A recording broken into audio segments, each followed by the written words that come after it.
Okay, lovelies. So today I need to do some mending in the studio. I have a basket full of things that I need to do, but the number one thing on my list is my beautiful house dress. I made this, I think I made it in 2015 or 16. I wasn't being really good with my documentation at that time for my journaling, so I don't remember. But the seam is coming undone, and it's not really a surprise. I just flat felled the seam. I sewed everything together, folded it over, and flat felled. I didn't do a concealed fell. I didn't do a full fell, which means when I folded it over, I should have tucked it under and sewed it down. I didn't do that. I also used a really big stitch. Now, I will confess that when I made this house dress, I wasn't even sure I was gonna like it. I wasn't sure if it was gonna be comfortable. I wasn't sure if it was something I was gonna wear all the time. And lo and behold, we are years later and I'm wearing it out. I really genuinely am. I absolutely love this house dress.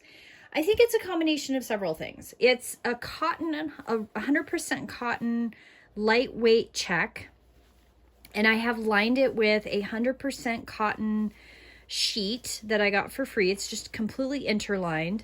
I mean, you can see the waistband stitches have come out, the tacking stitches. The flat felling in some places is doing okay. Obviously in the bodice, it's not. I mean, I literally wear it all of the time. I probably wear this every single day of the week, at least once. It is I get out of bed, I put this on. I wear it as lounge wear. I wear it over my nighties. I wear it just when I'm chilly and I want an extra layer over my sweats and t-shirts or long sleeve shirts. It actually is one of those garments that has propelled my interest in daily wear that's historically inspired, because I wear it so much. I did not anticipate this being one of my go-to comfortable outfits. I really didn't.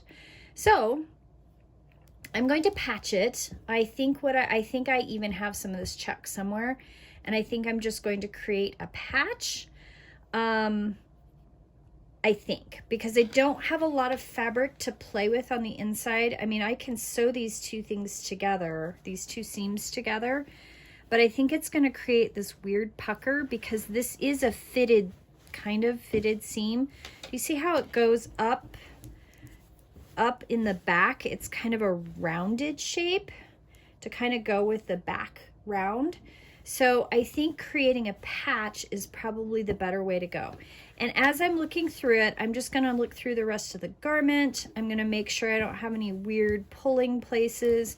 I know that the waistband needs a little bit of help. I don't know what I'm going to do with that. I know that the skirt's fine. It's held up really well. You can tell, though, in the skirt that I made it a little too long, because now the bottom is permanently brown. It's permanently stained and brown because, you know, it drags the floor. I made it a little too long. Again, not anticipating that I was going to enjoy this outfit so much. Live and learn, right?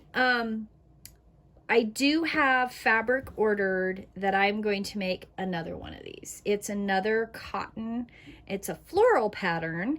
I'm not big into wearing flowers, so we will see if I like it. But it looked good online, and it was really cheap. It was like $2.50 a yard, which nowadays 100% cotton fabric is kind of hard to find. That's $2.50 a yard, but I went for it so that I got 5 yards. 5 yards should be way plenty for this outfit, because I think this is just like a 3.5 yard, 4 yard fabric garment.